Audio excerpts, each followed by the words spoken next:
do this. It's the Real Jonathan Smith Show on Indie Sports Ticket, 1430 AM, 93.9 HD2, and always on the free Indie Sports Ticket app. What's going on? The Real Jonathan Smith Show with a new little intro right there. I like it. I like the music. It sounds good. What's going on? Hopefully you had a nice weekend. It is nice to be back. I am feeling much better. Much better, especially now that I'm back in the chair, getting to talk about Indiana just crushing Purdue. I mean, that game was not close. It was an absolute blowout, really from start to finish. Purdue had a nice little stretch in there where they played well, but aside from that, I mean, Indiana owned 35 of the 40 minutes played in that game. And if Indiana had been playing all year the way that they did yesterday, they'd be ranked. They would easily be in the NCAA tournament, probably like a 4 seed or something like that. That is the best defensive performance that they have turned in all year. They held Purdue, one of the best offenses in the country, to 58 points. That, what Indiana looked like, that is what a team should look like coming off of 9 days of rest, because I believe that that's how many Indiana had before that game against Purdue yesterday. They played their best game of the year. There's no other way to really put it. It was a dominant performance, and their game plan was clear. There was an obvious commitment to making sure that Braden Smith and Trey Kaufman-Renn did not beat them. When Braden Smith gave the basketball up, he never got it back. When Trey Kaufman-Renn put the ball on the floor, a double team came pretty quickly. Like, that was obviously their plan going into that game. Here's Mike Woodson after the game talking about him and his team's defense's ability to limit Braden Smith, the best point guard in the country, and Trey Kaufman-Renn, one of the 10 best power forwards in the country. Well, they're their main two guys, along with Moore, and that's not taking anything away from the support and cast. You know, when they beat us up at West Lafayette, it was those three that got us. And, I just felt if we could cut one, maybe two, we put ourselves in a better position to win the ball game. And we were fortunate enough to cut both of them, and which a lot of teams don't do that. Coach Woodson right there talking about his team's defense and their ability to limit both Braden Smith and Trey Kaufman-Renn in that win yesterday over Purdue.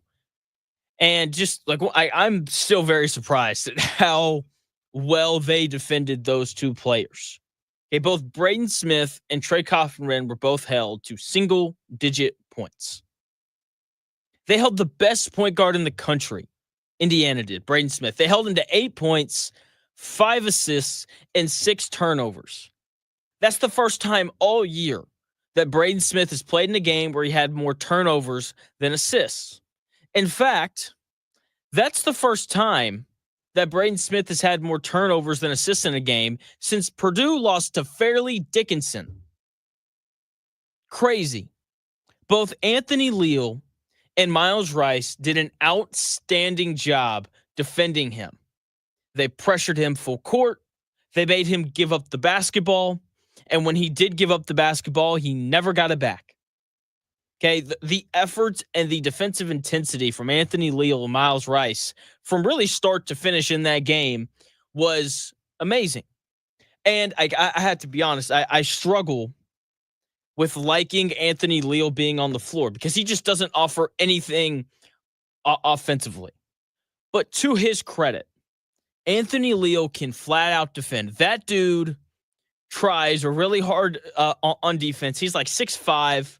He's got long arms. Okay, like I enjoy watching him play defense. He's an absolute zero on offense. He can't do anything on the offensive side of the ball, but defensively, put Anthony Leal on, whoever Indiana's playing, like put him on their best guard, and they're going to have a rough day because that guy defends really well. Miles Rice, since that first game against Purdue, has played a lot better. And over these past couple of weeks, he's really carved out a role for himself. Okay, he's not turning the ball over, and he's defending well.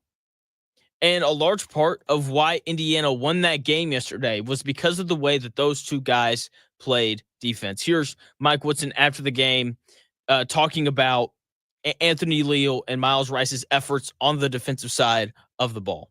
You know, he's been huge. I mean, you expect that, you know, Anthony's been around me a while, and he's gone through a lot with me. You know, we didn't play him a whole lot early because I just didn't play him, but he never quit working, and you know that's a testament to him as in terms of how he approaches the game. And now he's getting an opportunity to play, and he's making the most of it. And you expect that from seniors. I mean, I wouldn't expect anything less. So it's a good showing tonight based on how we played, you know, the second half. So I'm happy as hell.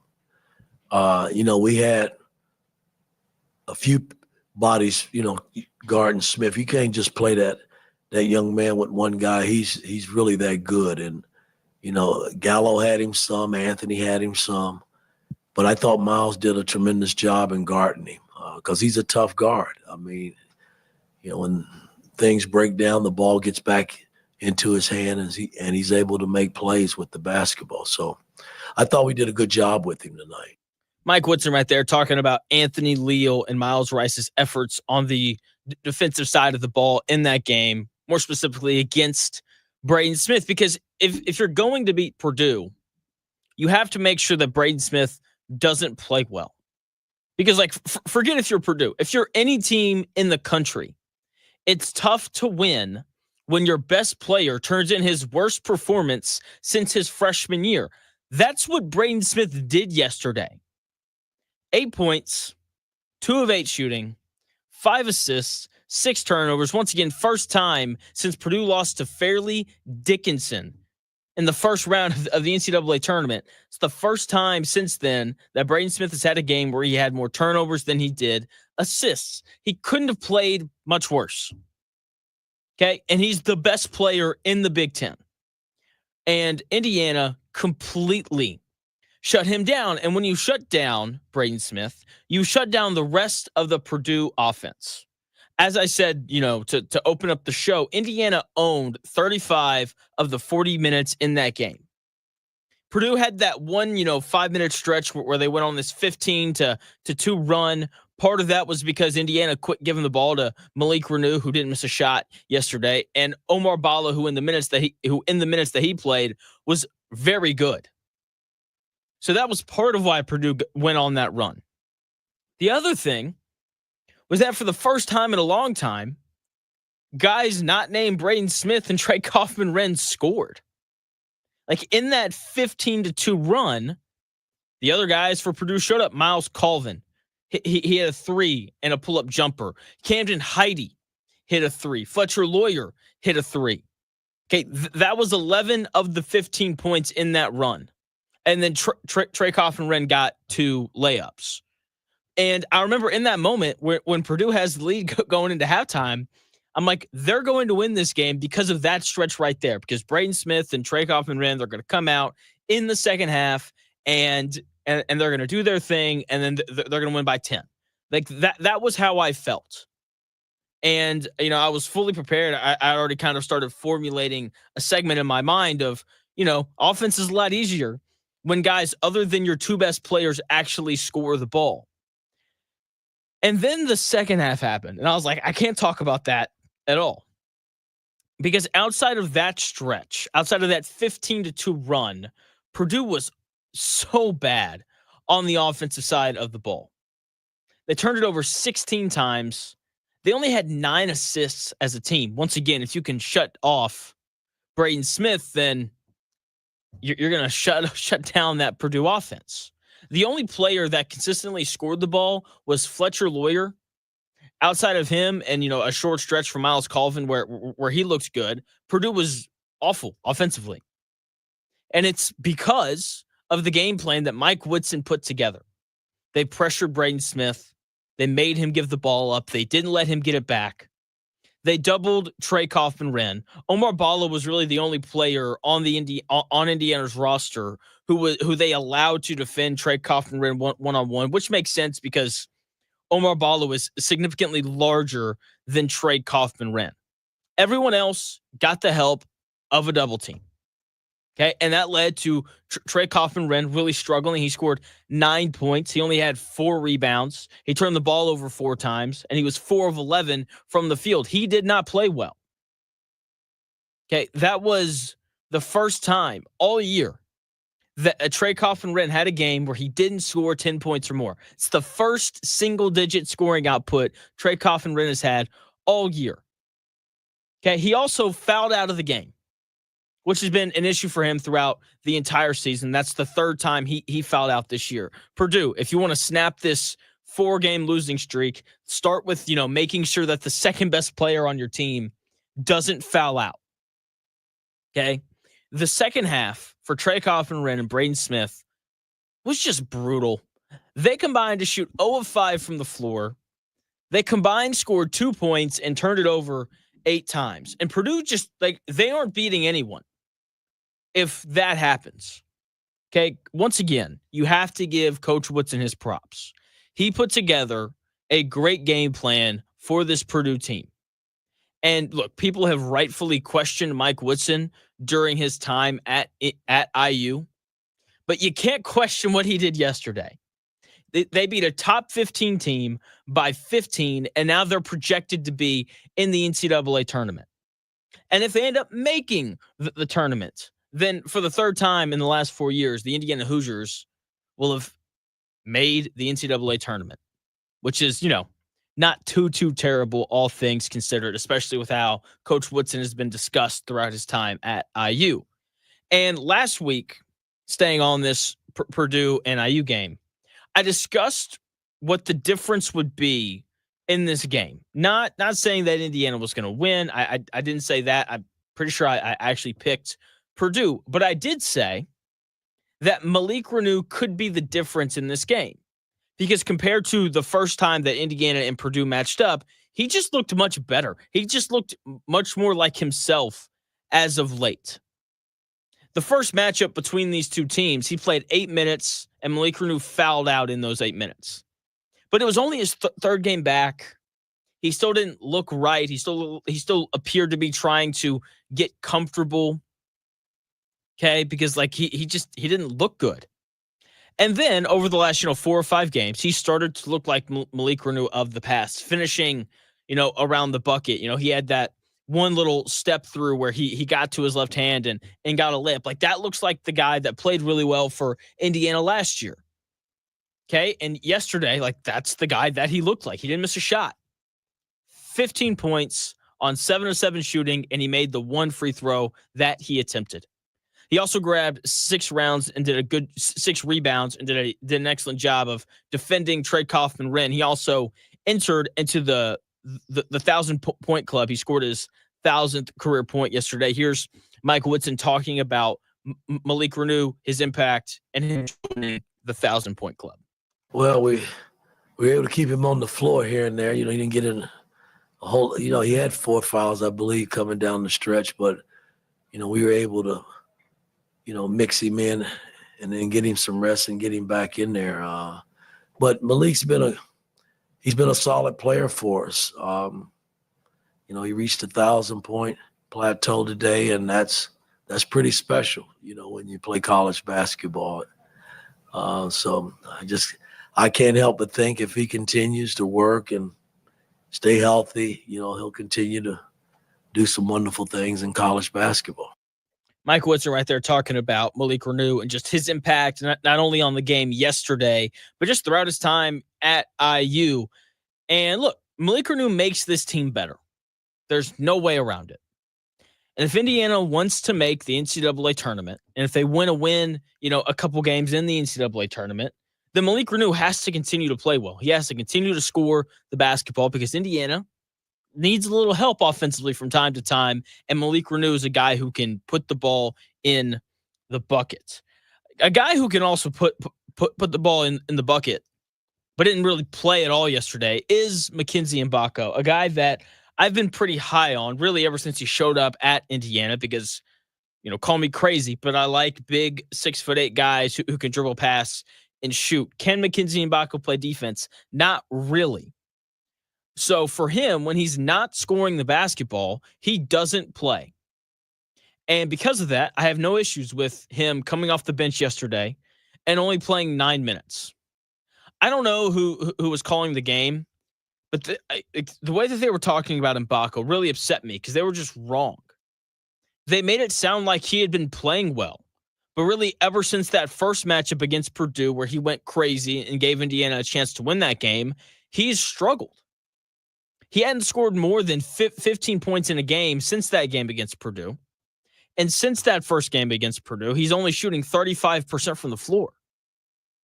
When you're labeled as a scorer, because that is what Mackenzie Mgbako is, and you aren't scoring, then you shouldn't play. He got minutes, not early, but he got minutes kind of around that 12-minute mark in the first half, and it was obvious that he just didn't have it. He looked uncomfortable. It looked bad. It looked like a Great Dane trying to take a dump in a cat's litter box. Like it didn't make sense to him for some reason. And credit to Mike Woodson, instead of playing the guy that's uber talented, he was like, you know what, Mackenzie Mgbako, you're not playing very well. You're going to sit over here for basically the entire game. Now, that being said, Indiana is going to need his offense again at some point because like this team offensively just isn't great. Like Trey Galloway needs a ball screen to score. Anthony Leal doesn't provide much offensively. Miles Rice, when he gets downhill, can score, but he settles for too many jump shots, in my opinion. Reneau can obviously score. Omar Ballo has the ability to score, but they need a guy on the perimeter who can go get his own shot. And that guy is Mackenzie Mgbako. So they are going to need him, especially if they want to win games in the NCAA tournament. But they got to figure out how to get him reincorporated into the offense and get him scoring again. Now, speaking of the NCAA tournament, Indiana, they have a pretty decent chance to actually make the tournament. They control their own destiny. Every game that they have the rest of the way seems winnable. And I'm actually very intrigued to see what they look like going forward. We're going to talk about Indiana potentially making the NCAA tournament when we come back here in about 4 minutes.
The best takes. Maybe. The Real Jonathan Smith Show on Indy Sports Ticket 1430 AM, 93.9 HD2, and always on the free Indy Sports Ticket app. I like these new intros, man. These are awesome. What's going on? The Real Jonathan Smith Show right here on Indy's Sports Ticket. Thanks for tuning in, no matter how you're tuning in, whether that's YouTube, Indy Sports Ticket. If you want to head over there, subscribe and be part of the chat. Maybe you're watching on Twitter. Maybe you're listening via that Indy Sports Ticket app. No matter how you're listening, it is greatly, greatly appreciated. Now, Indiana controls their own destiny in terms of making the NCAA tournament. If they win out, if they win the rest of their regular season games, they are making the NCAA tournament. No doubt about it. Okay? No doubt about it. And then Coach Woodson would be forced to retire after making the NCAA tournament 3 out of the last 4 years, or 3 of the 4 years that he was in Bloomington. For my math majors, that's 75% of the time. And for all of the Tom Crean lovers out there, Tom Crean only made the NCAA tournament 4 times in 9 years. So, there's just something to kind of think about. Anyway, every game Indiana has left is winnable. Okay, they have another quad 1 opportunity at Oregon, who's a pretty good team. I believe they beat Maryland, some other ranked Big Ten team over the weekend. So that's another, potential stamp on the resume. They get Penn State at home. They need to win that one. They get Washington, the last place team in the Big Ten. They get them on the road. They need to win that one. Okay, and then, of course, Oregon on the road, and then Ohio State at home. If they win out, they're in. No questions asked. Okay, they're probably sitting around like a 9 or a 10 seed. But if they lose any one of those games, well, maybe not the Oregon game, but if they lose to Penn State or Washington, then this turns into a cold season pretty quickly, where you're sitting around having to watch some other bubble team, hoping that they lose so that Indiana can sneak in. Okay, it would be much nicer if we didn't have to do that. It'd be nicer if we could just go into Selection Sunday expecting to be somewhere between, a 7 and a 10 seed.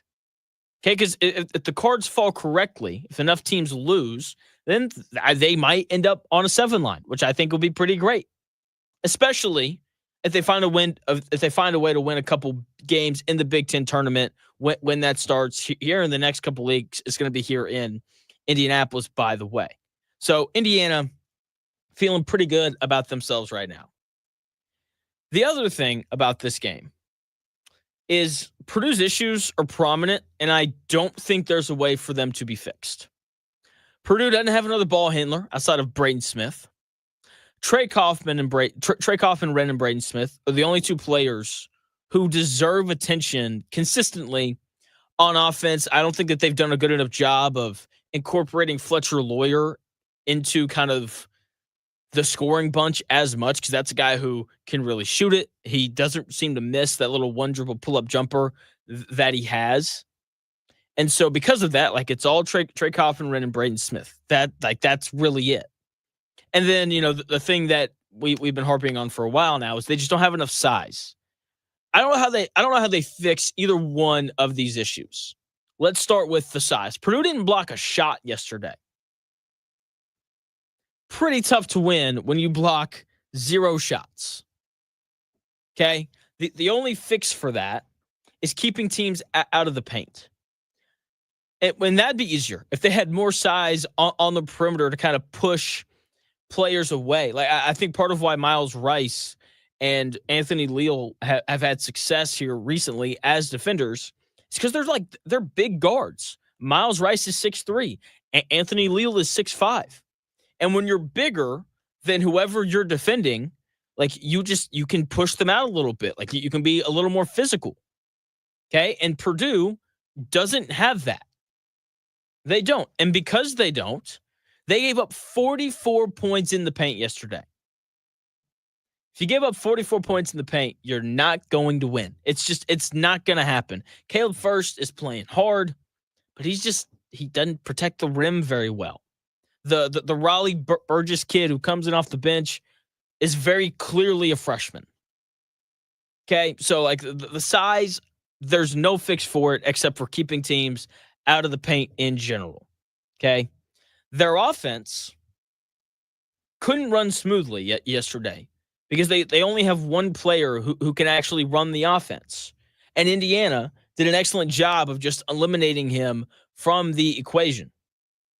It is very rare that you watch Purdue play basketball and forget that Braden Smith's on the court because he always has the ball. There were like stretches where I was like, oh crap, Braden Smith's in the game.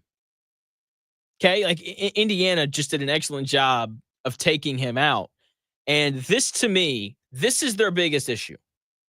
Okay, yes, is the size problematic? Absolutely, it is. But look, if you don't have a ton of size, but, like if you shoot the ball well and all those things, then like you can kind of work your way around it.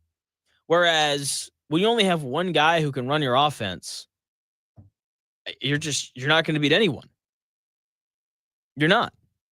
And the reality of college basketball is that if you can consistently score in the 80s, then you're going to win a lot of games.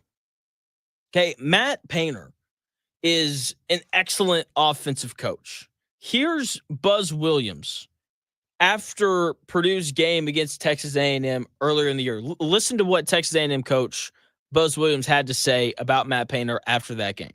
They've ran 77 plays, different plays, in the last 7 games. I mean, he's an offensive savant. And I think 3 is the highest assist-rated player in the country, and 4 has a higher usage rate than 3. And so you can only watch it, talk about it, walk through it, write it, try to practice it, but you have to be comfortable that none of it's going to feel perfect. Buzz Williams right there talking about Matt Painter and the offense that this Purdue team runs. He calls Matt Painter an offensive savant. Matt Painter has been around for 20 years, being the head coach at Purdue. He knows how to run a successful offense in college basketball. Buzz Williams is 1,000% correct in calling him an offensive savant, okay? Because he's done it for the last 20 years. The issue for Purdue is they only have one guard who can actually run the offense. Purdue has done a poor job, which is unlike them. They've done a poor job at developing C.J. Cox or Miles Colvin or Jakari Harris throughout the season, and even in the summer leading into the season. They've done a poor job at developing them to have the ball in their hands. Okay, like if C.J. Cox, who of those 3 guards between Harris, Cox, and Colvin, C.J. Cox is my favorite. Okay. If he could run the offense, then Purdue would have at least had a chance to win that game yesterday. But because they're so Braden Smith dependent to get everyone in the right spot, to get everyone on the right page, once Indiana just didn't let him have the basketball, they had no chance. None whatsoever. Braden Smith, it was brutal. Okay, I mean, and look, yes, the rim protection for Purdue's defense is an issue, but the biggest issue, is one that was fixable earlier in the year, and they didn't fix it. And I get it, Braden Smith, you could argue, is the best basketball player in the country. Okay, like if you told me that, I would disagree because the Brom, however you say it, the big power forward playing for Auburn's. But he's the best. He's going to win player of the year this year. But if you wanted to tell me that Braden Smith was the best player, I wouldn't be upset, although I would disagree. With that being so, from that perspective, I get wanting to have the ball in his hands. But part of why the Purdue team was so good last year and the year before was because, yes, Zach Edey was their best player. Yes, Zach Edey was the best player in college basketball. But they had support. If Zach Edey went out for a 10-minute stretch, they could sustain their offense. They could still get stops. This year, that's not a thing. I will go back and look. I look at so many Purdue box scores where underneath the minutes tab, it's got the number 40 by Braden Smith. He plays the entire game. That didn't happen yesterday.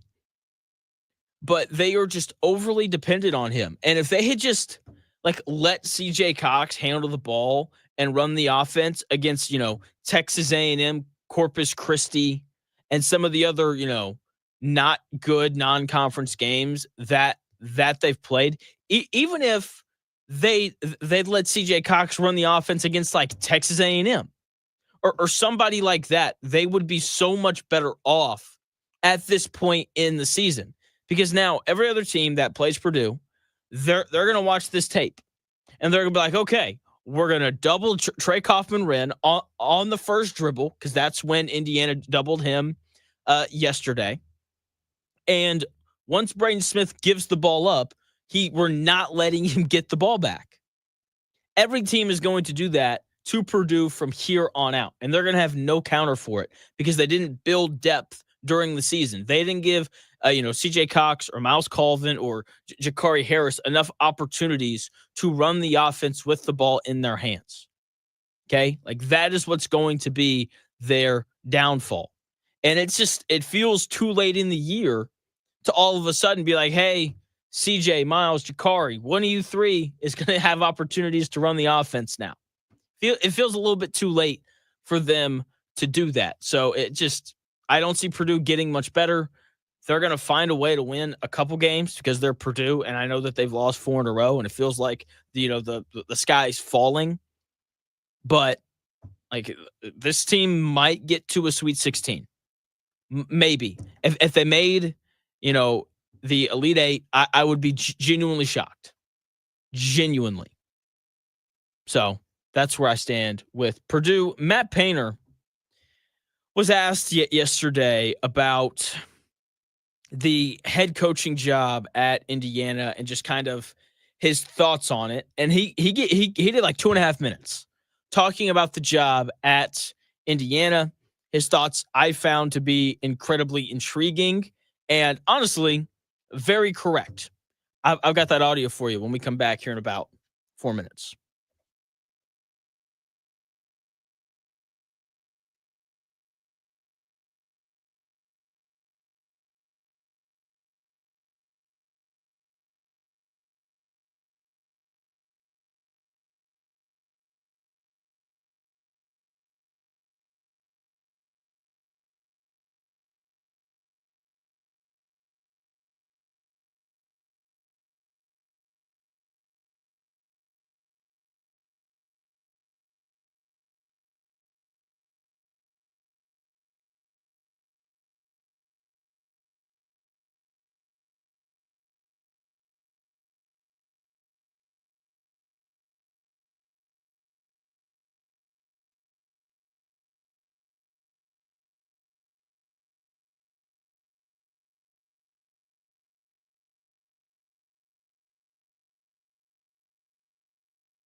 The best takes, stories, and entertainment. It's The Real Jonathan Smith Show on Indy Sports Ticket, 1430 AM and 99.5 HD2. The Real Jonathan Smith Show here on Indy's Sports Ticket. Thanks for taking the time out of your day to tune in, no matter how you're tuning in, whether that's YouTube, Twitter, the Indy Sports Ticket app. However you're listening, it is greatly appreciated. Parker Flemming of the Sacalita Substack is set to join me coming up here in about 20 minutes. We'll talk Pacers, a little bit of Grizzlies. He was supposed to come on Friday, but the boy's out sick. The flu. Not fun. Anyway, something that is fun. Indiana beating Purdue yesterday, and Indiana is obviously entering, or I guess they're already in it. They're in this coaching search. Who's going to be the next head coach? Rick Pitino advocated for Chris Beard, all that kind of stuff. But Matt Painter was asked yesterday about the head coaching job at Indiana, and here were his thoughts on it. Yeah, I really don't have a thought on the job. Obviously, we compete against them, and they're our rivals. And they're the guy that's the coach here is a peer of mine. Like even though you compete and want to beat somebody, you want to see other people be successful and keep their job. Just like any of you guys would think the same thing about the other people sitting to your left and right. So it's like anything. Like you got to get a good person. You got to get a good coach. You got to get a guy to understand it. They've had a lot of turnover. Obviously, I think you got to look at some of the common denominators here more than anything. I think that's an important piece right here. Like, don't beat yourself. Like, let's support somebody. Like, I try that out for once every now and then. When it goes wrong, like whatever you think Purdue fans are happy about what just happened. Like you like, see, a fan base isn't the people that tweet. A fan base is the people when you're bleeding, they support you. Like they jump in and off. They jump on and off things here way too much. Like, support your coach, man. Support your players. Don't tweet negative things about them. Like, be supportive. Like, see how that works for you. But they build them up, like, and they overdo things. Like, quit overdoing it.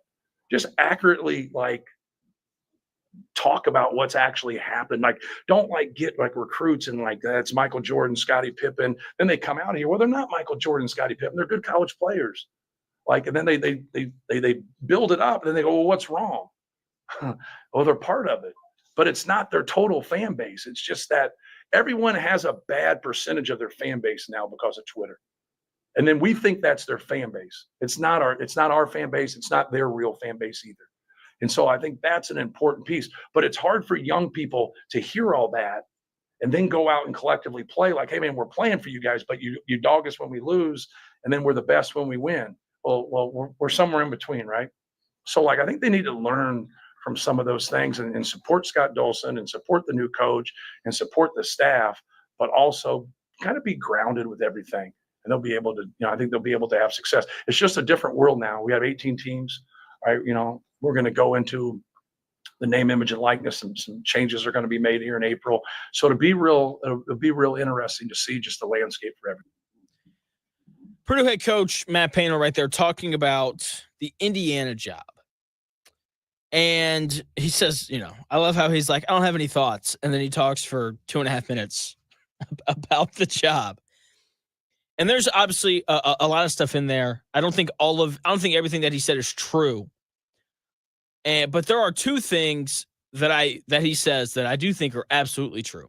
And the things that I've noticed, and to be fair, like I haven't been around here for forever, that Dan Dockich is going to have some really great thoughts on his show coming up today from noon to 3. So I just want to hit on the two things that he said that I do believe to be true. He has a quote in there where he talks about how the way that fans build up these new recruits, not compare them, but call them, Michael Jordan or Scottie Pippen, and then they show up and then they're not Michael Jordan or Scottie Pippen, and it feels like it's just disappointing. And I think there's a perfect example of that this year in Miles Rice, who was built up and he hasn't delivered in the way that fans thought that he would. I joked before the season started because you'd read all this stuff and they'd be like, Miles Rice is, amazing and blah, blah, blah, blah. And I would call him Michael Jordan right here on this show because of the way that people talked about him. And he was built up throughout the course of the year or really before the year started, and then he showed up and he hasn't really delivered in the same way that we thought that he would. He was great in a scrimmage against Tennessee, and the way that people talked about him, you would have sworn that he was Michael frickin' Jordan. And then he struggled, but now he's come around here as of late, but still not in the way that people thought that he was going to. By the way, he should play 30 minutes a game from now on. If he continues to do the two things that he's been doing these past 5 games or so. Coach Painter, he was talking about his own team yesterday, but one of the comments that he made me think of Miles Rice and why he's been better here as of late. So very quickly, listen to this little brief snapshot of some stuff that Matt Painter was saying about his best players. In no situation do you say, like, you know what? He turns it over a lot. That's my guy.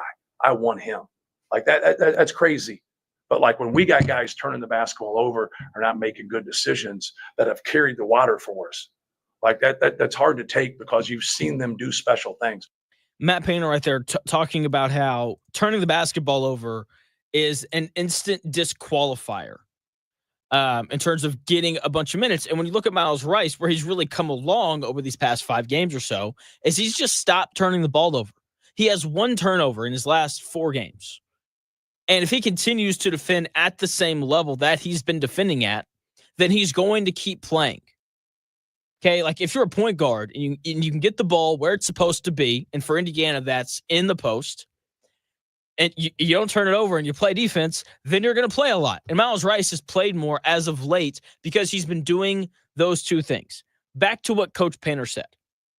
If I had told you before the year started that Miles Rice was going to get minutes due to his ability to not turn the basketball over and play defense, people would have thought I was crazy.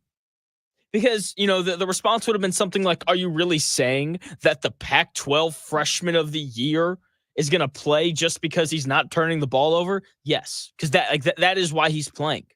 I forget his numbers, but he was, I think around 18 points per game scoring at Washington State last year. And I think that's what people expected of him. But we have to remember that the Big Ten is a better league than the Pac-12. And so Miles Rice comes over. He struggles. There's not a ton of shooting around him. He's not a great shooter himself whenever he drives to the bucket. Omar Ballo and or Malik Reneau are there. And so it just makes things tougher. And so he hasn't lived up to the expectations that were set before him from Indiana fans before the season started, just like Matt Painter said.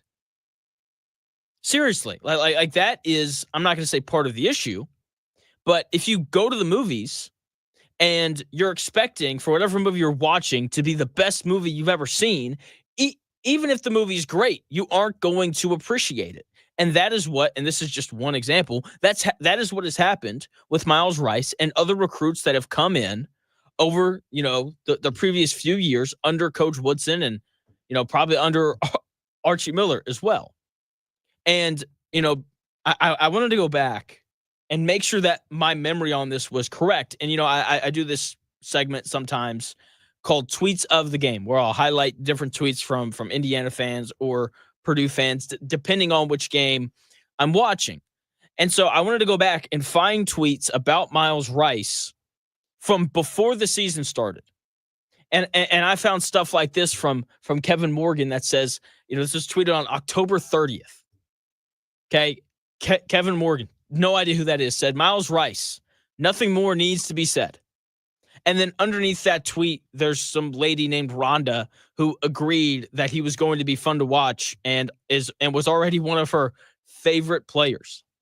There's another tweet out there that says, Hoosiers, we have a point guard. His name's Miles Rice. There was, after, Miles Rice played well in a scrimmage that didn't mean anything against Tennessee. There was an IU fan tweeted, what makes Miles Rice performance, 20 points, 4 assists, no turnovers, noteworthy, is that he was defended by Zakai Ziegler, the reigning SEC Defensive Player of the Year. Ziegler is one of the top 3 defensive guards in the country, next to Ace Baldwin and Tamin Lindsay. It's like that feels, like you're putting a lot of emphasis after just one game that didn't mean anything. John Patrick Feltz tweeted, speed, vision, plus awareness. Miles Rice is going to be phenomenal this season. All of these things were said before the season even started. Okay, expectations are everything. If you have high expectations for someone, even if they're great, if they don't meet whatever expectation you have set for them, then you're just not going to expect them to be very good. I think there's some truth in what Matt Painter said. Indiana builds up their players a lot. And I get it because, excitement's fun. Indiana fans, let's just be honest, you haven't made a Sweet 16 since 2016. And so you're looking for something to be hopeful about. But rein it in just a little bit. Okay? I think it would help you process this season.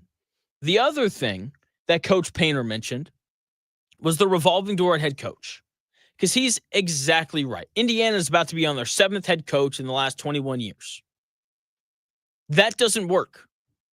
There's a real chance that Mike Woodson's going to make his 3rd NCAA tournament in the last 4 years. And I want to make this abundantly clear before I continue.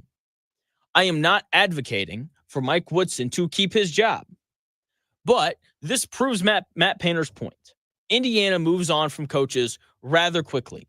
At the first sign of trouble, Indiana fans seem ready to move on. And I understand that basketball now is different because of the transfer portal. You can rebuild rosters, quicker and all those things, but it still takes time to establish a culture and all that. Again, I'm not advocating for Coach Woodson to stick around for another year. I am, however, advocating that whoever they bring in next, whether it's me, Chris Beard, whoever, I am advocating that if the next head coach that they bring in, I do think that they should get a 5th year if they make the NCAA tournament in 3 of their first 4 years.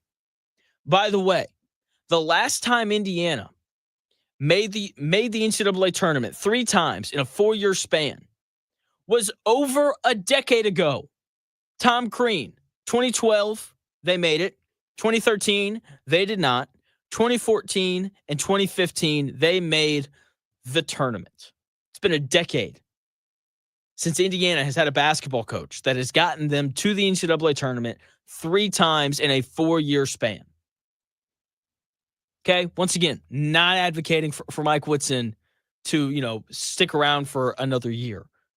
Okay, I am just saying that based off of this, there's a little bit of truth in what Matt Painter is saying about how quickly Indiana wants to move off of coaches.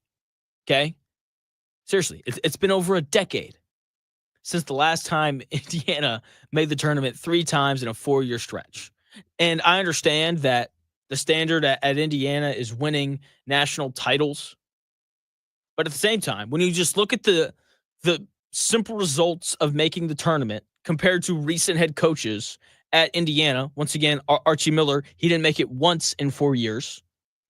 Tom Crean, he was in Bloomington for 9 years. He only made it 4 times.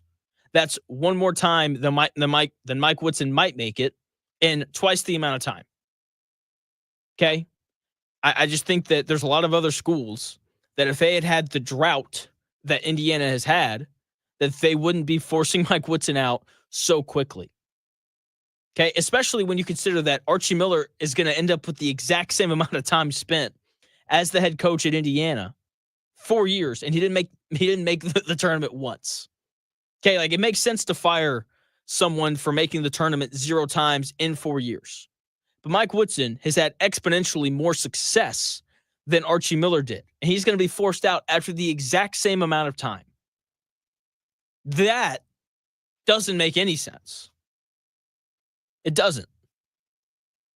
But, the standard is national titles, and I guess that if you don't win one in your first 3 years at Indiana, they ask for you to leave. Whoever the next head coach of the Indiana basketball Hoosiers is, they should get a 5th year if they make the NCAA tournament 3 times in the first 4 seasons. I feel like that makes sense. Another guy who makes a lot of sense, Parker Flemming, writes the Sub-Sakalidis Substack, paying homage to a guy who used to sit at the end of the bench for the Grizzlies. The Pacers played them on Friday. Parker was supposed to come on Friday, but I was out sick. So we just moved it to Monday. So we're going to talk Pacers, probably talk Grizzlies a little bit as well. I just want to get you rounded into shape as we are in, the final 25 to 27-ish games for every team left in the NBA this season. So I just want to get you up to date on everything going on in the NBA. The Eastern Conference, pretty easy to understand. Okay, the Celtics are the best team. They're the best team in the East. Cleveland is the second best team in the East. There's a gap, and that's where you have the Pacers and the Knicks and probably the Bucks. And then there's a gap, and then there's Detroit, Orlando, and the rest of these teams. Out west, it's a little more clouded. Okay, the Warriors are good. The Lakers look awesome. The Grizzlies look pretty good. That's part of why we're having Parker on. So a lot of NBA hoops coming your way next, and for probably till about 11:20, and then we're right back on Indiana taking on Purdue. Don't go anywhere. Parker is an excellent guest. I've had him on before. He always does a nice job when he comes on the show. So when we come back here in about 5 minutes, Parker Flemming of the Substack Elitist Substack joins the show.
Let's do this.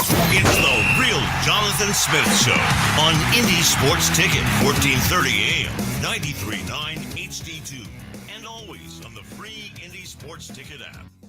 What's going on? The Real Jonathan Smith Show here on Indy's Sports Ticket. You can also check out the show on YouTube, Indy Sports Ticket, if you want to head over there and subscribe. Joining me now is Parker Flemming of the Sub-Sakalidis Substack. Substack named after Jake Sakalidis, who played in the NBA for 7 years, if I remember correctly. And none of you have probably ever heard of that guy, but that's okay. Parker, what's going on, man? How are you? Jonathan, I'm doing great. But yeah, shout out Jake Sakalidis, one of my all-time favorite into the bench guys. So, we always got to shout out the random role players that we loved when we were kids, because that's just what the fellows do nowadays. It is, like I see these videos on Instagram or wherever, and people are like, do you just want to name random athletes? And Jake Sakalidis would be an all-time pool. 100%. 100% for sure. But yeah, no, I'm ready to talk hoops, man. I know last night, I know the Grizzlies lost, but at the end of the day, fun basketball game, and they really kind of went wire to wire with arguably one of the two best teams in the league. So nothing to complain about on this side. But yeah, I'm ready to talk ball. Yeah, it's going to be good. So let's start with the Pacers. They played the Grizzlies on Friday night. What are just kind of your general thoughts on the Pacers and how they stack up compared to the rest of those kind of top teams in the NBA? Yeah, I mean, I think the Indiana Pacers is, it's one of those things where they're kind of a victim of being, behind teams like Cleveland and Boston, to an extent New York, but really Cleveland and Boston kind of separated themselves amongst the pack. And even then you're like, oh yeah, like right now, Indiana's the 4 seed, but you would get Giannis in the first round, and then if you go to the second round, it's Cleveland, so it's a buzzsaw for them. But I really like the infrastructure of their team. Obviously, I love Tyrese Halliburton, and now it kind of seems like he's finally getting healthy. Just from an outsider perspective, I'm sure you can add more. The Siakam fit has been great as well, just kind of adding some next action, short roll playmaking next to Halliburton and kind of giving them a little bit more playmaking when he's off the floor. But the guy that really stands out to me that I'm really, really intrigued by is Andrew Nembhard. I think the other night he did a phenomenal job containing John Morant and kind of being that physical point of attack defender, because, obviously the thing with the Pacers has always been, or the past few years has been, their offense is electric, even historic, but they kind of needed some defensive juice. And I think Nembhard's a guy that's provided that and kind of also added some of that playmaking juice next to Halliburton and Siakam. They're a really good young team. They have a lot of guys that could potentially even level up as well, whether it's Nembhard, Benedict Mathurin, Aaron Nesmith. We're all waiting on Rick Carlisle to just play Jerice Walker a crap ton of minutes. But no, I really like that team. They play a different style. They have a competitive advantage that they've identified, and they've kind of put themselves in that tier of teams where it's like, okay, they could potentially get to they could be a first round exit, but also at the same time, if things track the right way, they wouldn't look out of place in the conference finals, just like last year. Joined by Parker Flemming, who writes the Sub-Sakalidis Substack, does a lot of stuff on the Grizzlies, but is just a really good writer in general. So make sure you go and read his stuff. I am curious your thoughts. Like Memphis and Indianapolis, they're kind of they're in kind of these smaller markets. Do you think that affects how people perceive them in terms of their ability to maybe make a run to the conference finals?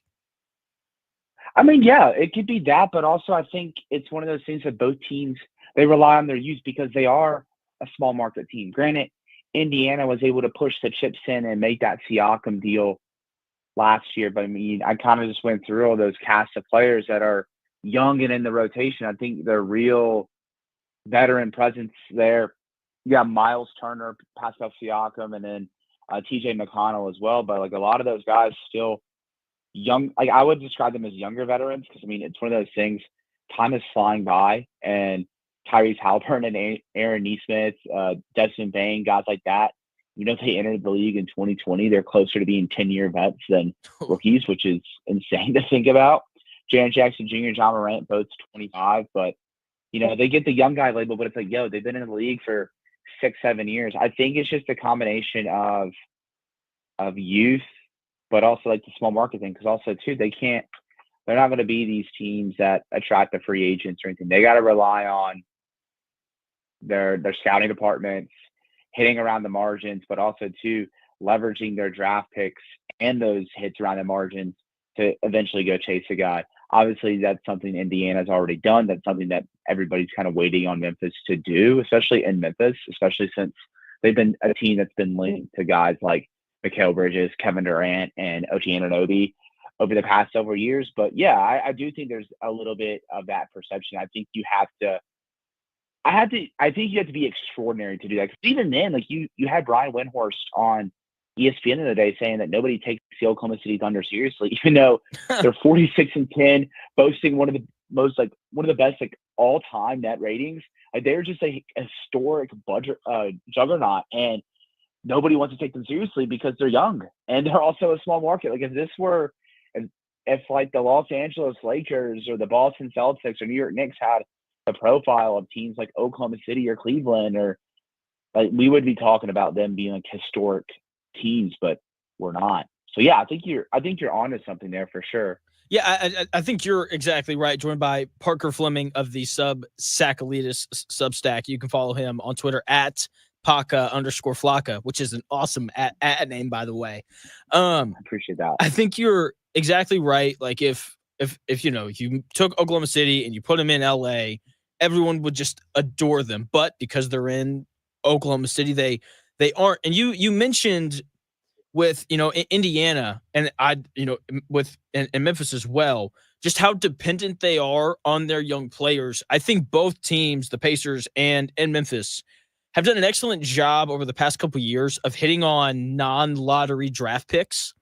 And for the Pacers, I can't, because I've been around here long enough, like I kind of know what their formula is. It's like Ben Shepherd, who started, I believe, all 4 years at Belmont, Andrew Nimhard, who played 4 years in college and had the ball in his hands a lot. Like they draft these very successful kind of older college players. What is kind of the formula for Memphis? Why do they keep hitting on these like second round picks? I think similar to Indiana, they rely on guys that have productive track records, but you look at, they hit on Desmond Bane at pick 30, and that really kind of changed the calculus of their franchise because they no longer needed to, push in the chips for that third guy. They didn't have to go out and go get Bradley Beal or Zach LaVine or Donovan Mitchell because they had Desmond Bane. Not saying that I think Desmond Bane's better than Zach LaVine and Bradley Beal, but they didn't have to go use Bane in the picks to go get an upgrade in the backcourt with John Morant. But it's just one of those things that they've kind of identified, these like dribble pass shoot guys. They've kind of sprinkled in that productivity with upside. They also, prioritize guys like Vince Williams, who had a track record of generating defensive events. Obviously he's been a minute of a defensive playmaker, and he's also been a guy that's impacted winning whenever he's on the floor. Like, I think still even last year, even though they shuffled all these guys in and out of the rotation, I want to say even with their record, they were a positive with Vince Williams and Jaren Jackson Jr. on the floor together, which kind of shows the impact of both of those guys. And even then, like, they had the upside swing of G.G. Jackson at 45, where it's like, okay, at the end of the day, if this is a 6'9" shot creator, everybody wants a guy like this. Let's see if he can develop and flush out those bad habits in our system. And then also too, a guy like Jalen Wells, where, at the end of the day, 6'8" guys that can shoot the lights out and defend an opposing team's best player. Those are valuable players to have. And they now have that on a small 4-year contract with Jalen Wells. But I think also too, they value the path that a player has taken to get to where they are now. Like, obviously John Morant and Desmond Bane, under recruited in high school, and everyone knows that. But then you had like Santi Aldama with the mid-major, but like excelled in FIBA play. Jalen Wells 2 years ago was playing at Sonoma State, and then even then, like G.G. Jackson had a rough freshman season at South Carolina. You had John Conchar being at Indiana, Purdue, Fort Wayne. They just identified these guys that busted their tail to get to where they are now, and it's worked for them. And it's the thing that's important about, again, being a small market team is you got to hit around the margins. And the Grizzlies and the Pacers identifying those guys has been huge in building around these young star talents like John Morant, Jaren Jackson Jr., and Tyrese Halliburton.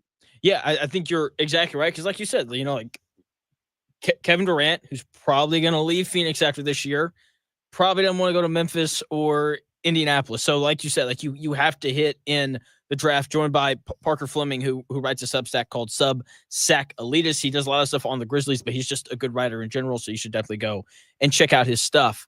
So it would be incorrect of me if I didn't ask you about Zach Edey, because we do have some Purdue fans who listen to the show. How has he fared so far in his rookie season? I mean, I think it's one of those things. It's he's been a rookie because and I think it's one of those things like he's adjusting to not getting the ball in the post the whole time. He's trying to do the little things, and I think one of the things that is a challenge for him is defending in space a little bit. I think he has promise here and there, but I do think a lot of these star ball handlers, see him and they try to target him and they try to get him out of the game. But I think he's done really well. I think one of the things that really stands out and stood out in last night's game, he had 8 offensive rebounds. There's already this chasm of offensive rebounding around the league where it's Steven Adams at the tippy top and then Zach Edey and then everyone else. So he's already kind of established an elite skill that is important. At the end of the day, you value both the Pacers and the Grizzlies play with extraordinary pace. And the thing that's important with pace is winning the possessions game. So when you have guys that are pluses for you and generating the advantage with possessions, that's important. He's found a better groove on and being a post-up player in the NBA, trying to find his touch. But I think also too, one of the things that I really value with Zach Edey that I know a lot of people don't like with this, they want to see him in pick and roll. They want to see him post up, but they have him kind of roam around the short corners a little bit, or even the corners. And so when a guy gets downhill, he's crashing down from the down baseline towards the dunker spot. And it's just a cheat code. If the defense crashes, oh, hey, here's a dump off for Zach Edey and an easy dunk. But yeah, I think he's doing really well. I think the thing that he needs to also improve upon, he needs to improve upon his hands. There's been plenty of times where I think he's, bobbled the ball, not expecting it. He's got to develop that chemistry with John Morant. Hopefully, John Morant can also stay on the floor for him to develop that. But it's one of those things where it's if this is the worst Zach Edey's going to be, then he's going to be a freaking awesome NBA big man. Yeah, I really like him. Even coming out of Purdue, I talked to someone who scouts and does that kind of stuff, and he really liked him. And the whole, he can't really guard guys in space. I just there's 3 people in the world who are 7'3" and can defend guards in space, and the rest of them can't really do it. So even that, even though that's obviously not a good thing and that is a weakness, that's not going to keep him off the floor, because there are plenty of 7-footers in the league who can't do that either. You bring up John Morant, and I have to ask about him because there was a lot of controversy around him with the gun incident and the strip club thing. How has his reputation improved, at least around Memphis, if it has? It's one of those things. I think he's done a really good job, staying out of trouble. You haven't really heard much about him. I think one of the things that's been really important for him and something that I think's helped and it's really cool to see is he's established his AAU team, 12-time AAU. He established that last year, and I want to say when you look at his social in the off season last year, and you look at it at the All-Star break, he's around that team. Him and his people are around that team, and it's really cool to see him kind of pouring into and investing in his community in that way. So it's one of those things. And also too, with John Morant, is when it comes to his perception around Memphis, it's Memphis versus everybody. They're like everyone stands up for John Morant. Everyone rallies around him. Like whenever Howard Beck dropped that silly like NBA exec thinks like says keep an eye on John Morant this summer, like everyone rallied and all that. And then also too, you had Zach Kleiman report through the Grizzlies GM report through one of our beat writers saying that it's essentially a fantasy. And that, of course, everybody wants to fantasize about getting John Morant in a trade, but it's not going to happen. We are not trading John Morant. We're focused on winning with John Morant for the long haul. Like, so I think it's one of those things. Everybody rallies behind him, and I think he's done a great job bouncing back from that. Now it's all about just kind of shaking off this injury bug, because he hasn't played more than 5 games in a row since the 22-23 season. And I think once he does that, you'll see him kind of catch this rhythm and get back to being John Morant on the court as well. Joined by Parker Flemming, who writes the Sack Elitist Substack. A lot of it's about the Grizzlies, but he's just a really good writer who covers basketball well. So you should definitely go and check out his stuff. So you mentioned John Morant being in and out of the lineup. He hasn't been as good this year, at least compared to like his second, third, and fourth year in the league. Is part of why he struggled. Not struggled isn't the right word. Part of why he hasn't been as good. Is it because he just hasn't been playing as much? I think that's the thing. Like, here's the thing.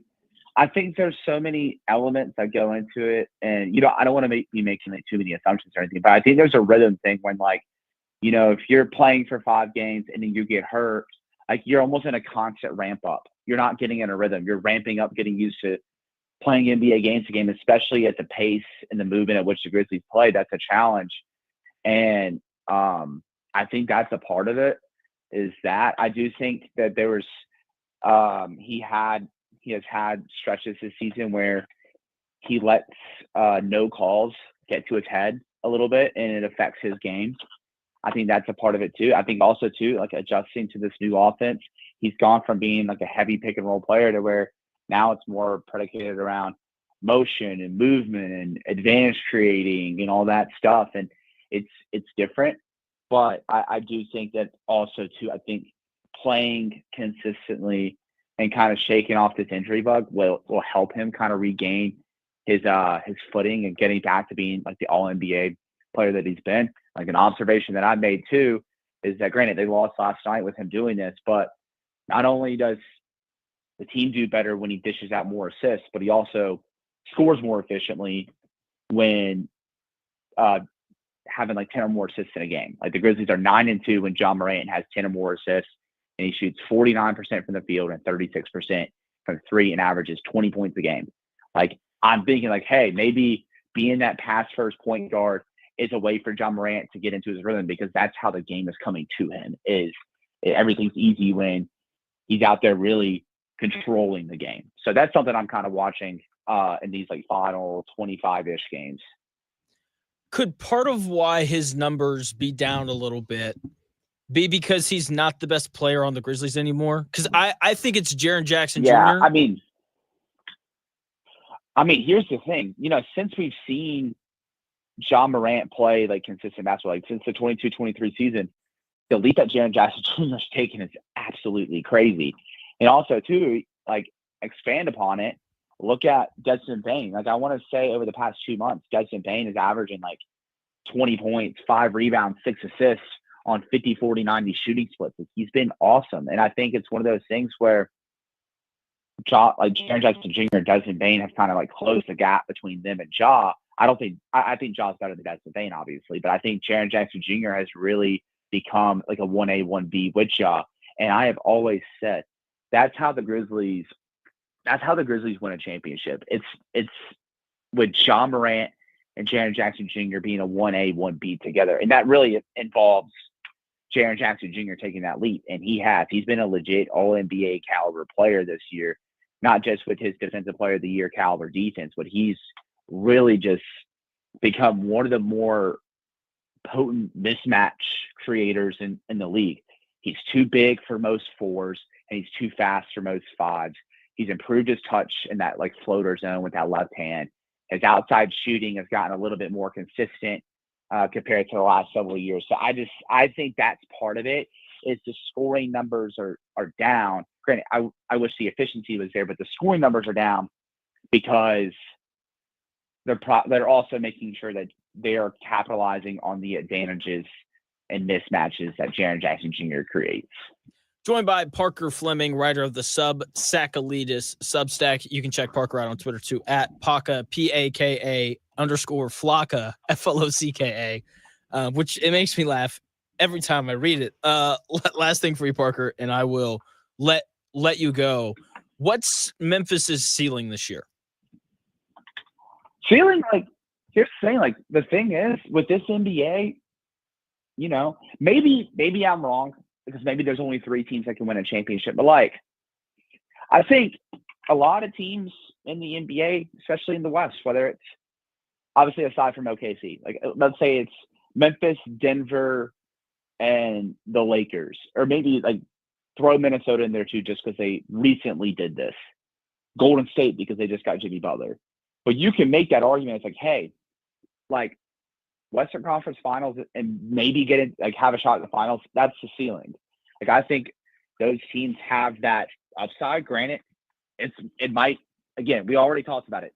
OKC is a freaking juggernaut this year. Like, maybe the ceiling is just Western Conference Finals because OKC is that good. But, like, I think they can get to the Western Conference Finals. It's all going to boil down to not just playoff matchups, but also to, do they have home court advantage for 2 playoff series? Because I think if they get the 3 seed and let's say Denver's 2, I just think winning or stealing a game in altitude is a massive challenge for anybody in the league, especially when you're already going up against the best player in the world in Nikola Jokic. So I'll say, as of right now, with them being the 2 seed, Western Conference Finals, potential finals is their ceiling.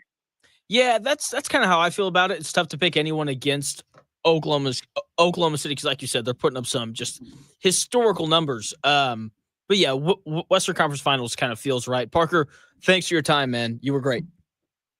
Awesome. Thanks, Jonathan. Have a good one. You too. That is Parker Flemming. You can check him out on Twitter at Parka_Flocka. He's a really good writer. You can check his stuff out at Substack, Sub-Sackalitis. When we come back here in about 4 minutes, Indiana putting it on Purdue yesterday. My thoughts on why Indiana was able to pull off the upset.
Unadulterated sports talk with unfiltered takes. It's the real Jonathan Smith Show on Indy Sports Ticket, 1430 AM and 99.5 HD2.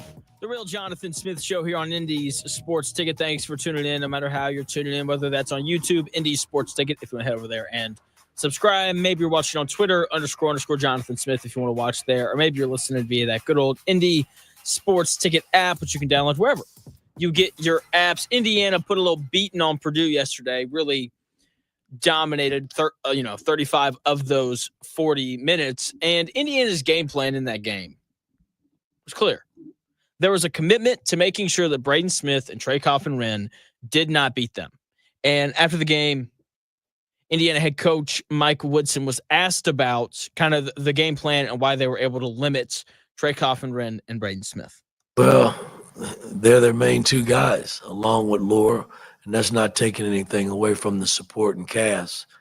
You know, when they beat us up at West Lafayette, it was those three that got us. And, I just felt if we could cut one, maybe two, we put ourselves in a better position to win the ball game. And we were fortunate enough to cut both of them, and which a lot of teams don't do that. Mike Woodson right there talking about their ability to limit both Trey Coffin-Wren and Braden Smith. Like those guys were just they just really struggled. Braden Smith and Trey Coffin-Wren were both held to single-digit points. They held the best point guard in the country, Braden Smith, to 8 points, 5 assists, and 6 turnovers. That's the first time all year that Braden Smith has had a game where he had more turnovers than assists. In fact, that's the first time since Purdue lost to Fairleigh Dickinson that Braden Smith had more turnovers than assists in a game. Okay, Anthony Leal and Miles Rice did an excellent job defending him. They pressured him, and when he gave the basketball up, they made sure that he never got it back. It is extremely rare. Like, as in, I don't know if it's ever happened before Sunday. It definitely hasn't happened this season before Sunday, where I watch Purdue play basketball, and there are these stretches and moments where I don't realize Braden Smith is on the floor. That's what happened yesterday. There would be stints where it's like, oh crap, Braden Smith is playing. He's just been stuck up there on the right wing because Miles Rice or whoever's guarding him won't allow him to have the ball back. And look, I don't like it when Anthony Leal's on the floor because he's just an absolute zero on offense. But that guy can flat out defend. Miles Rice really carved out a role for himself these past couple weeks because of his ability to defend and not turn the ball over. And those two guys played huge roles in that win yesterday. Like if they don't play that good of defense on Braden Smith, then that game goes very, very differently. Okay, like it's tough to win, when your best player turns in his worst performance since his freshman year. That's what Braden Smith did yesterday. 8 points on 2 of 8 shooting, 5 assists, and 6 turnovers. Like he couldn't have played much worse. Okay, and he's the best player in the Big Ten. Okay, Indiana completely shut him down, which in turn shut down Purdue's offense entirely. Okay, Indiana owned 35 of the 40 minutes in that game. The 5 minutes that they didn't own was that little 15-2 run by Purdue to close the first half. In that stretch, Braden Smith didn't score. Miles Colvin hit a pull-up jumper and a 3. Camden Heide hit a 3. Fletcher Lawyer hit a 3. That's 11 of the 15 points in that run. And then the other 4 came from 2 Trey Coffin-Wren layups. Okay, outside of that stretch, Purdue was just bad offensively. No other way to put it. They turned it over 16 times. They only had 9 assists as a team. The only player that consistently scored the basketball for Purdue was Fletcher Lawyer. Outside of him and, that little short stretch for Miles Colvin where it's like, oh, Miles Colvin might actually be good at basketball again. Like outside of those 2 things, Purdue was bad. And it's because of the game plan that Mike Woodson put together. They pressured Braden Smith. Once they got the ball out of his hands, they made sure he never got it back. They doubled Trey Coffin-Wren on the first dribble pretty often. Omar Bala was really the only big guy that Indiana allowed to play one-on-one with Trey Coffin-Wren. Everyone else got the help of a double team, and that led to Trey Kaufman-Renn struggling. He scored 9 points. He only had 4 rebounds. He turned the ball over 4 times, and he was 4 of 11 from the field. It's the first time all year that Trey Kaufman-Renn finished a game having not scored 10 points or more. He also fouled out of the game, okay, which has been an issue for him throughout the season. Not fouling out, but foul trouble, okay? That's the third time this year that he's fouled out. That was, he struggled yesterday. And that second half, that's the best half we've seen Indiana play all year. Like, if Indiana defended not even that well, just with that level of intensity consistently, they would be ranked and they would be securely in the NCAA tournament field. Okay, they're in right now after that win. Okay, the win at Michigan State, that win against Purdue, and then beating Ohio State on the road. Like, those 3 wins are really helping their resume. But man, that second half was just impressive. Okay, like to hold Trey Kaufman-Renn and Braden Smith to 0 of 5 shooting from the floor in the second half for a whopping 2 points. They also forced Braden Smith and Trey Kaufman-Renn to turn the basketball over 8 times alone in the second half. Like that's just impressive. And for Purdue, like, they aren't beating anybody if that happens. Like, they aren't beating Fishers High School if Braden Smith and Trey Kaufman-Renn play that terribly. Okay, Coach Woodson put together a great game plan for this Purdue team. And people have rightly questioned Mike Woodson during his time at Indiana, but you can't question what he did yesterday. Okay, they beat a top 15 team at home by 15, and they're now projected to make the NCAA tournament. After the game, Matt Painter talked about the Indiana job. He said he didn't have any thoughts on it, and then he talked for almost 2.5 minutes about it. I've got that audio for you when we come back here in about 4 minutes.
If it's in today's sports world, it's here. The Real Jonathan Smith Show on Indy Sports Ticket 1430 AM, 93.9 HD2, and always on the free Indy Sports Ticket app. What's going on? The Real Jonathan Smith Show here on Indy's Sports Ticket. Thanks for tuning in, no matter how you're tuning in, whether that's YouTube, Indy Sports Ticket, if you want to head over there and subscribe. Maybe you're watching on Twitter or listening via that Indy Sports Ticket app. No matter how you're listening, it is greatly appreciated. Matt Painter was asked yesterday after their loss to Indiana about the head coach opening for the Indiana Hoosiers. Here's what Coach Painter had to say about the job. Yeah, I really don't have a thought on the job. Obviously, we compete against them, and they're our rivals. And they're the guy that's the coach here is a peer of mine. Like even though you compete and want to beat somebody, you want to see other people be successful and keep their job. Just like any of you guys would think the same thing about the other people sitting to your left and right. So it's like anything. Like you got to get a good person. You got to get a good coach. You got to get a guy to understand it. They've had a lot of turnover.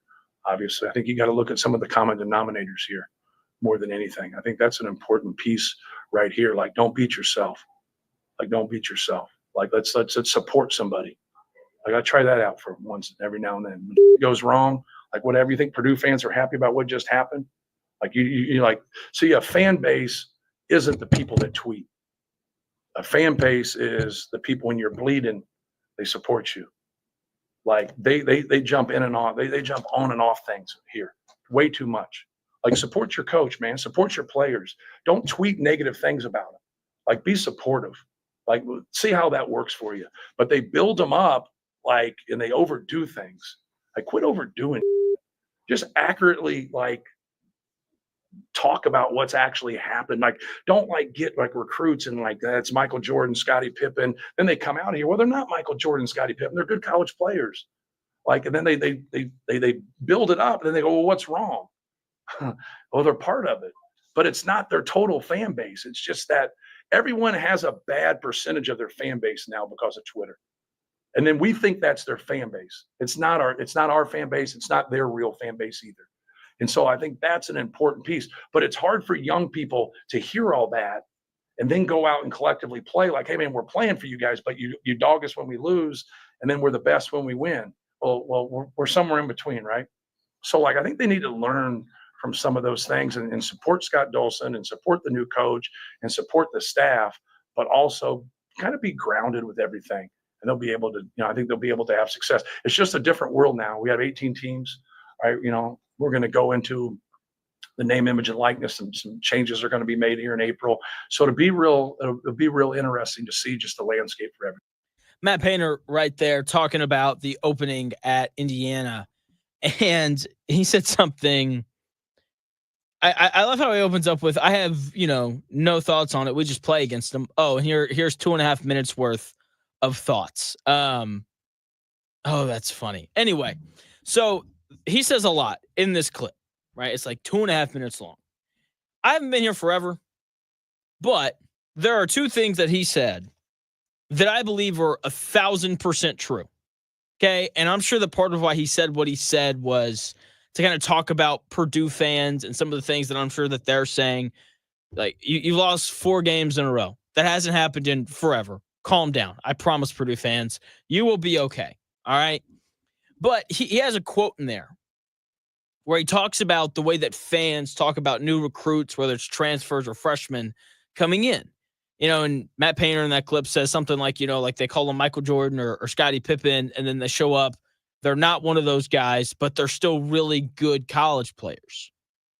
And I think this is true. And I don't think this is just an Indiana thing. I think this is at every program across the country, because every program, especially the ones that lack success, like Indiana has had in its recent, in the last 20 years or so, you're looking for anything to be excited about. And the new guys coming in, there's always this hope that this is going to be the recruiting class or the transfer class that turns things around.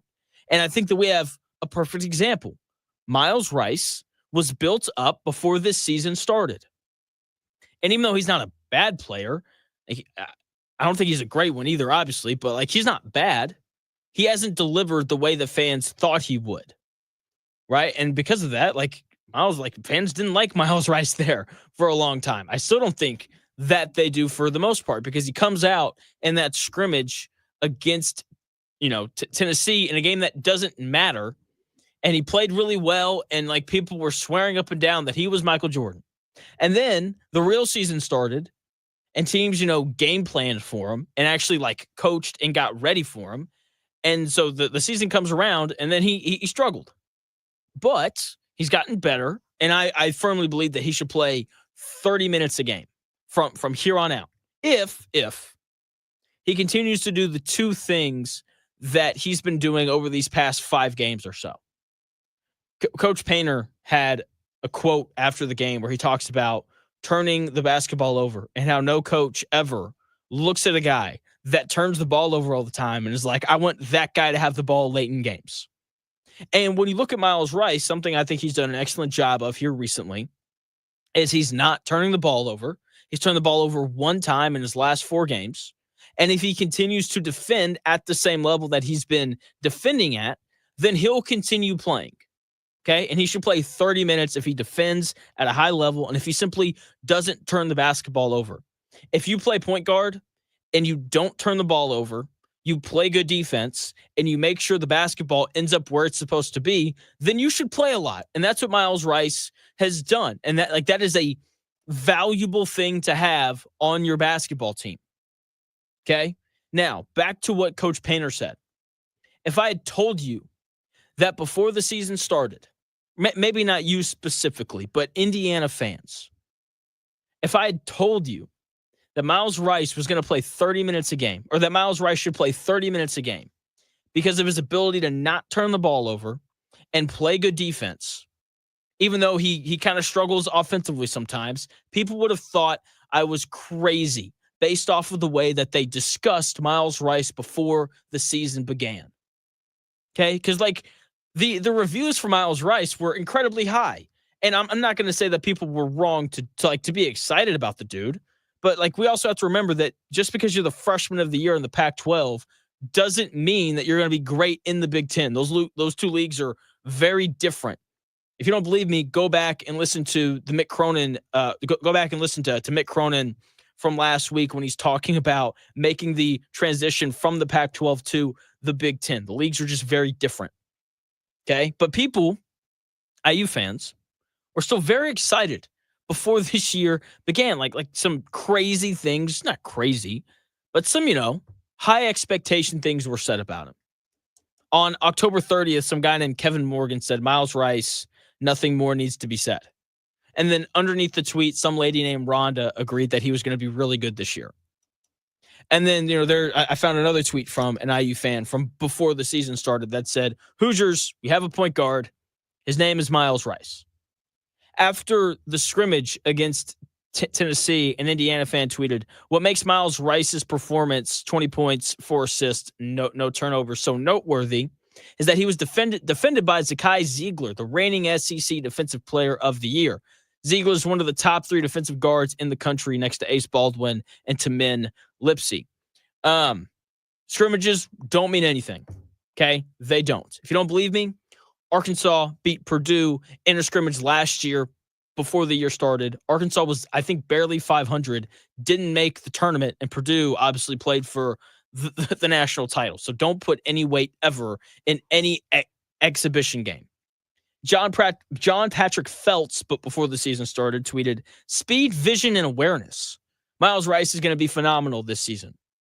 All of those tweets came out before the season started. They did. Like those are high expectations for a guy that we'd never seen play in the Big Ten. And expectations are everything. If you go to a movie expecting for it to be the best movie ever, even if it's great, you won't appreciate it because you built the movie up too much in your mind beforehand.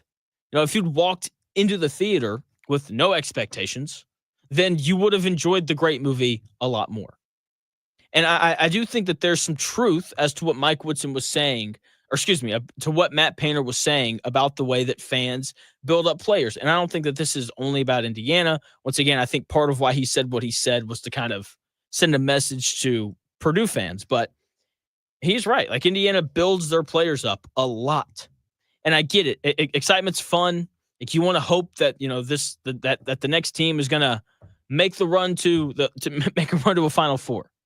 Right? But let's also be honest. Like, India hadn't made a Sweet 16 since 2016. Quit getting your hopes up. Okay? Like, come on now. The other thing that Matt Painter said that I find to be true is he brought up the revolving door at head coach. Indiana's had 6 head coaches in the last 20 years. They're going to have their 7th head coach in the last 21 years, in the coming months. That doesn't really work. Okay, there's a real chance that Mike Woodson is going to make his 3rd NCAA tournament in the last 4 years. Before I continue, I just want to make this clear.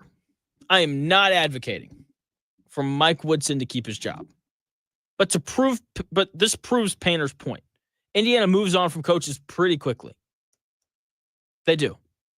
Okay, like at the first sign of trouble, Indiana fans seem pretty ready to move on. And like, I understand that, basketball's different now and that, you can rebuild a roster rather quickly because of the transfer portal and all those things.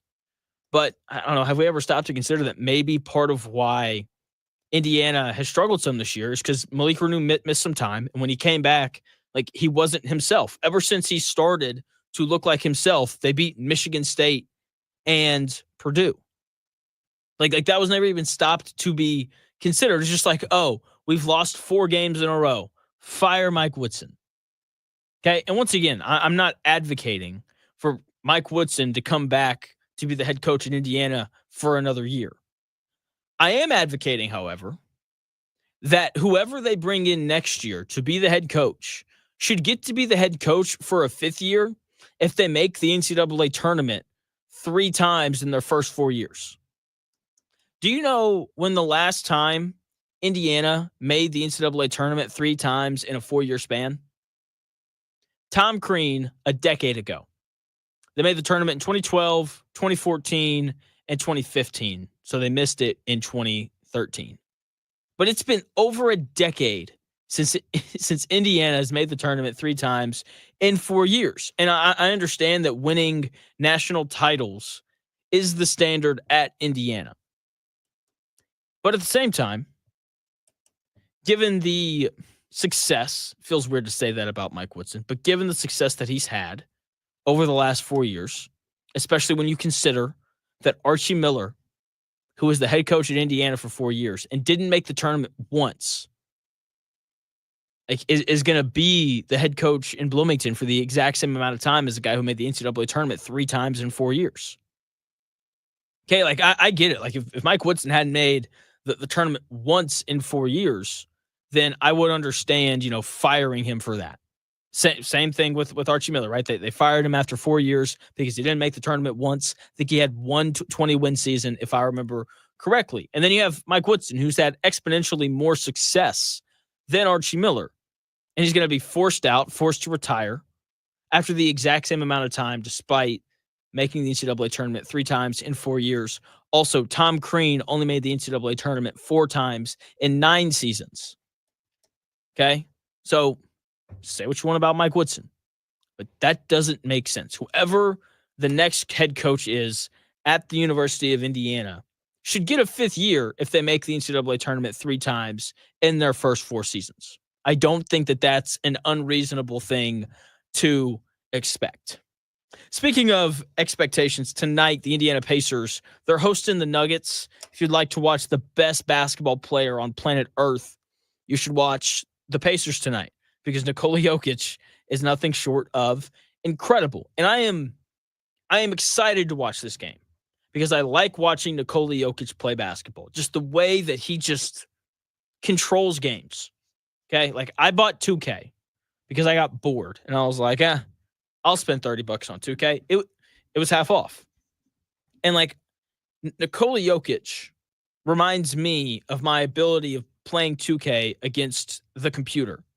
Like, look, I gotta be honest. Like, I don't play the game on like a super hard level. I just want to relax and have fun and not really worry about it. Because of that, I just kind of do whatever I want whenever I play that game.